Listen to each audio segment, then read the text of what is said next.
What did a professional say or do that made you immediately lose trust in them? Told my old therapist I didn't want to see her anymore and she told me that without her I wouldn't even have any friends. Classic toxic relationship. She should seek. Oh wait. When the roofer didn't bring a ladder. I ordered new windows to be installed in my attic and the salesman who came to my house said that it'll be 6 weeks tops to get them in. 3 months later they were delivered. When I spoke to the representative on the phone that I was unhappy about how much longer it actually took and their salesman said 6 weeks, she said, well of course he said that, he's a salesman, haha. My bankruptcy attorney was convinced that taxes paid had to be counted as income, not gross pay, mind you. Example, gross pay is $1,000. $300 is taken out for taxes, meaning you had a $700 check. He insisted this meant there was $1,300 in income. His reasoning was that there was an area later on the form to deduct taxes, and if we used the pre-tax number of $1,000, then after the deducted taxes it would only show a $700 income, which is clearly not the case since I made $1,000. Mark the wrong wrist before surgery. The current job position I hold is by no means an entry level. When I was hired, I had to go through a rigorous 6-week training program. The first 2 weeks though, our instructor is part of this program when someone with much lower credentials is allowed to teach initial training to the much more experienced class in order to eventually be given a job at the position we're all in training for. Makes sense, right? Anyways, anytime we had questions about anything, this instructor would say the words, "You are all getting too far ahead. We're going to talk about this next week." It took about 2 days for us to figure out that our instructor did not know the material and had no business attempting to teach us.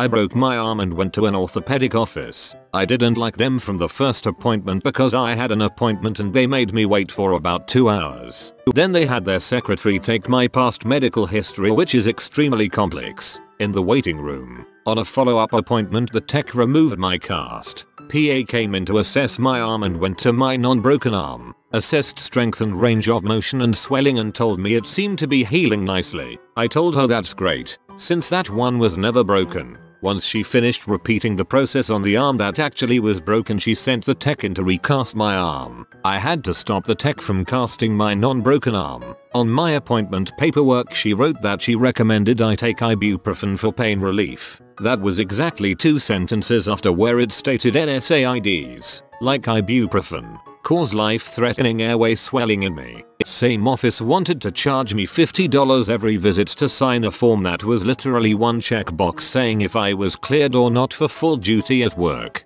One checkbox. No research required. I never went back. I figured out pretty quickly that I didn't like my driving instructor, but other people's horror stories about changing made me stick with him. 6 months of lessons, being told off for minor errors and having the test dangled in front of me but just out of reach, he finally said to me, "I just don't think you're going to be able to drive a manual car." He said this knowing full well that I had already bought a manual car cause I didn't expect to be learning for so long. He wrecked my confidence in driving and it took me another 6 months to try again. My new instructor then had to correct all the bad habits the first guy had taught me. He had no issue with my use of gears at all and I passed first attempt. Frick you, Nick.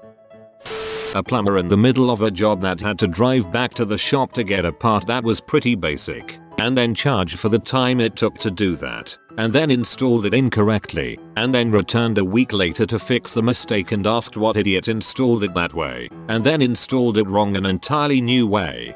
I have had this exact scenario happen, except I had someone else come and fix it after he left so he could not call himself an idiot while screwing up again. Some people like me, some don't. This was a boast from a doctor I saw when I injured my shoulder and he said it was all in my head. I went to my GP to get a prescription for birth control. I suggested an IUD may be something I want because I'm very forgetful and pills did not work out in the past. She refused to prescribe an IUD because I was a virgin and she didn't want to take my virginity away by inserting an IUD. Currently looking for a new GP. I know 3 women who have never had a proper gynecological exam because they are protecting their virginity. It is bizarre.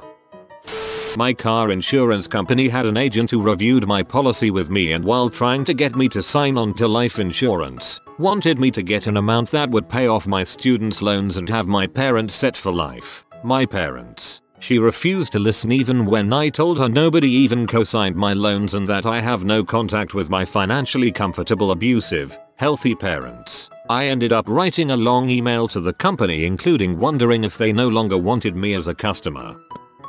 I took a job that sounded ideal on paper, but the CEO who I reported to gave off some bad vibes very quickly. A lot of decisions he made were questionable at best. He wanted me to play clips from The Wolf of Wall Street to motivate the team. But as soon as he told me he was altering people's targets midway through the month and withholding bonuses from certain team members, I was out of there. I was in the job for exactly 1 month, and on a Tuesday morning I got into work and told him that I morally couldn't do it and that if that was his decision I didn't want to be a part of it. 2 minutes later I silently collected my things and left, feeling literally over the moon for doing so.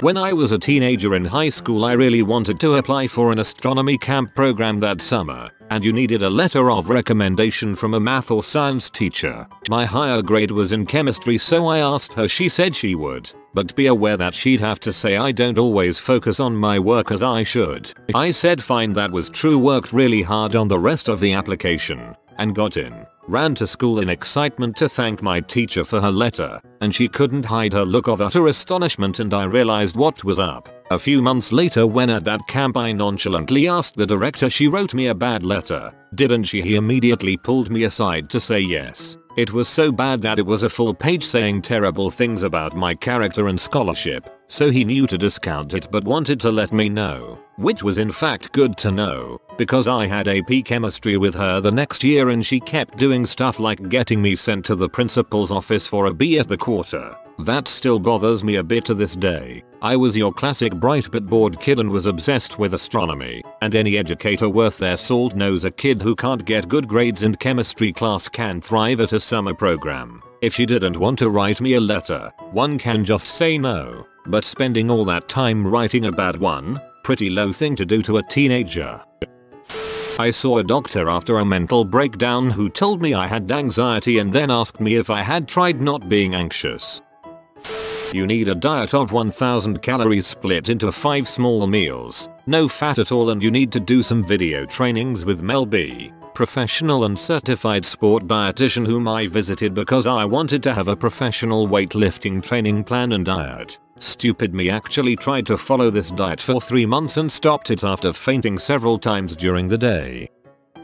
I was looking to hire an editor for one of my books last year. She corrected my grammar in the email I sent her, quite politely. I have to say, I think she thought it was some kind of audition piece, but she was just factually wrong about the mistake. I think it was use of a colon instead of a semicolon. When I sent her a link to a couple of web pages that showed that actually the way I'd typed it was correct, she doubled down, got extremely snippy with me, and basically came back with, "You're hiring me to do a job, so I know better than you, B. I've done your job in the past. I know editing is a skill and deserves respect, but I'm paying you because I don't want to do it, not because I can't do it." Either way, she didn't get hired. Finding a decent editor is hard, man.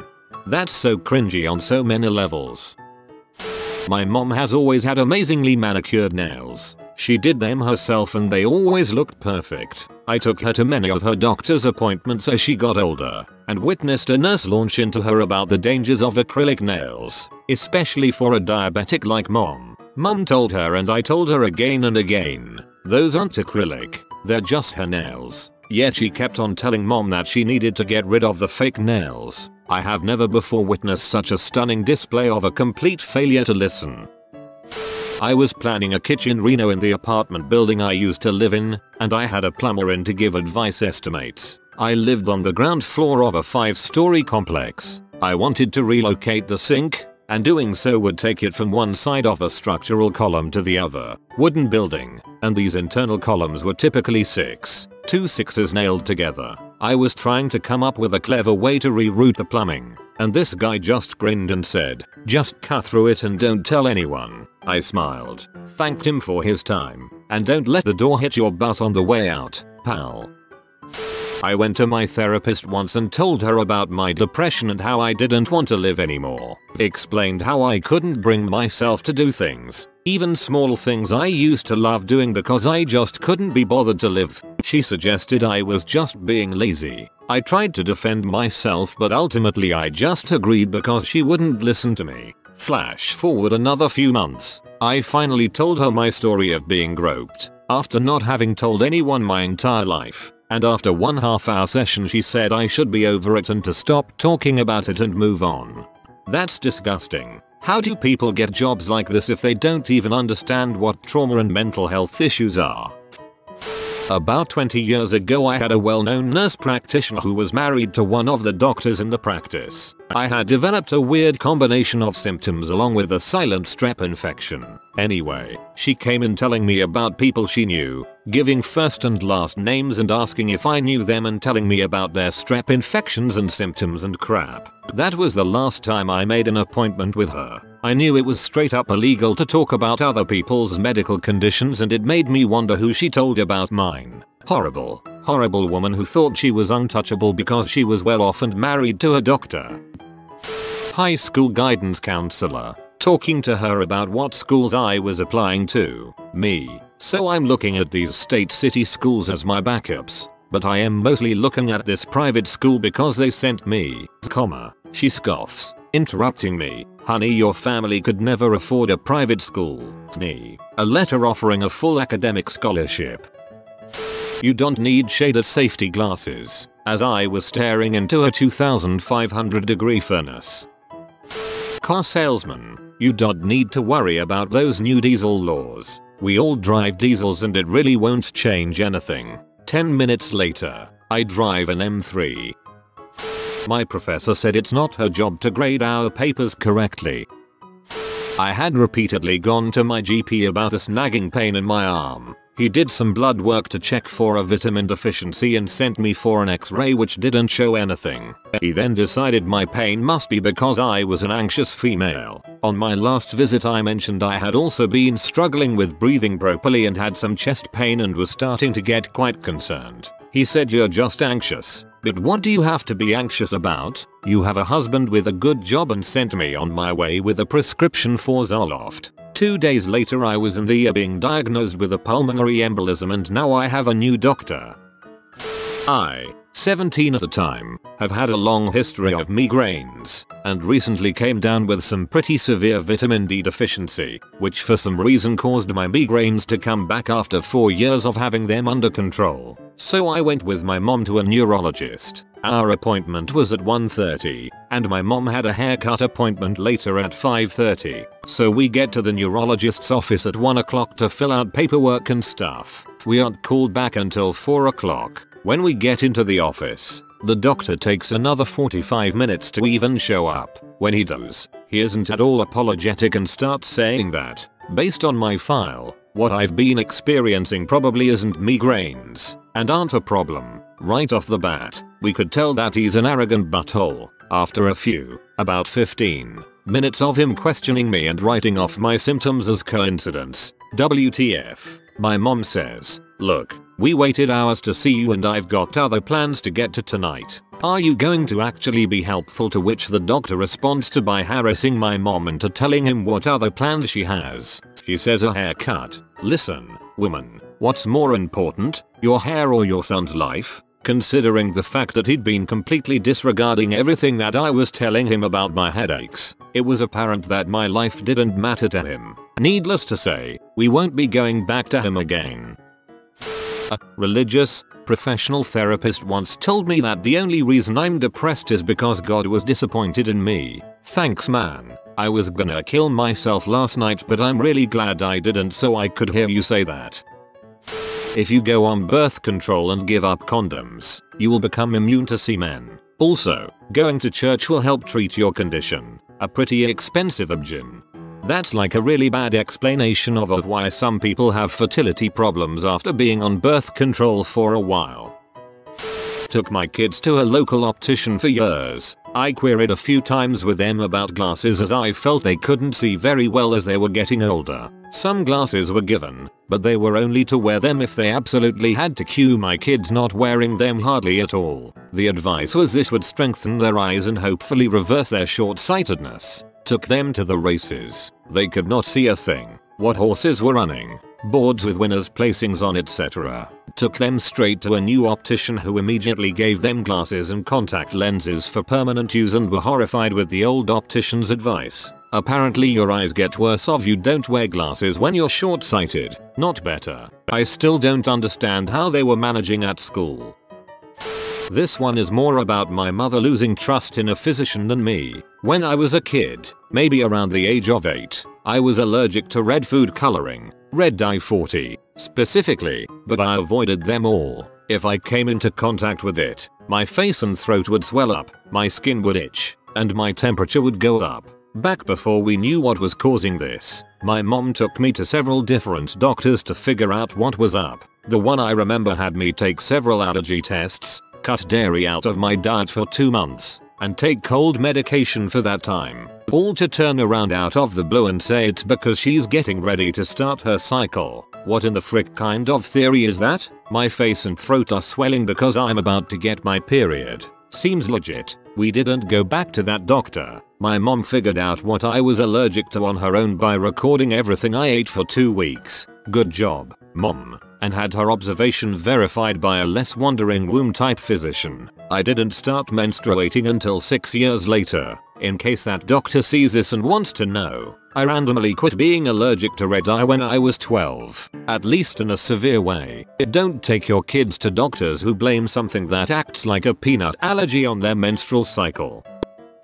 I was meeting with a financial advisor who had gone to school with my brother. Halfway through a useless meeting, in which it became apparent he knew nothing about personal finance, he tried to sell me life insurance. A dermatologist once told me that my psoriasis would go away if I dumped my girlfriend and quit my job. That isn't really an answer, and it makes sense what the follow-up was. He prescribed me shampoo to fix my feet. He then argued with me about where my psoriasis is presenting. It's on my hands and feet, yet he insisted it was on my head under my hair. I'm bald. I asked a doctor about medicine for a condition and she told me all about the power of faith and how it's so helpful to her. Last visit. Look, faith is an incredibly important part of people's lives and I have no problem with that, but when I'm paying for a doctor's visit I want some goddamn doctoring, with actual science and crap. My mother went to a doctor for a spinal problem after a bike crash and the doc spent 10 minutes moving a buffalo bone around her. A real doctor. You have been visited by the wealth rat. Subscribe in 12 seconds and he will share his wealth with you. Thanks for watching. If you are new to the channel, you can subscribe. I publish new videos every day. Until then, check another video, or don't. Either way, have a great day you magnificent people.